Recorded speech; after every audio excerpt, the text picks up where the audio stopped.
Tolo. Mboten kepareng paring pangandikan kok malah lajeng mekaten panjenenganipun. Kula nyadong dawuh. Prakuta, wonten dawuh. Kusih aku tak takon karo kowe jane wangsul nembe takonku iki. Iki wis tak ndem pirang-pirang taun. Wiwit aku dadi ratu.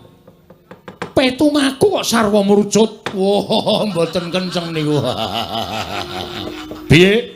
Mboten kenceng niku mesti merucut. Aja sembrono sik kowe tak kandhani. Nggih. Wangune lho, wangun-wangune. Nggih, wangune pripun? Aku ki sapa? Lho, karo jenenge dhewe kok lali. Aku kuwi sapa? Lambo. Prakuta, wonten dawuh, aja sembrono. Aku ki ratu Gustimu. Inggih.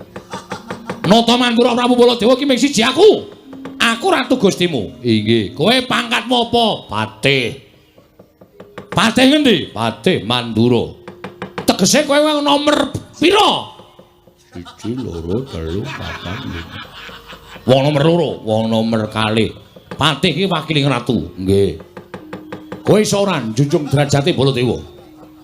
Lho. Kowe iso ora njunjung derajate Baladewa? Saged mawon mestinipun dados kewajiban kula.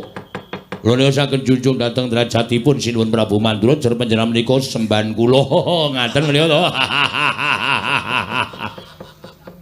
Ning lagak lagu lageanmu kuwi mirang-mirangke aku tak kandhani. Lho sebabipun kowe mirang-mirangke Baladewa. Aku tak takon, iki negarane sapa? Negari Ndarawati.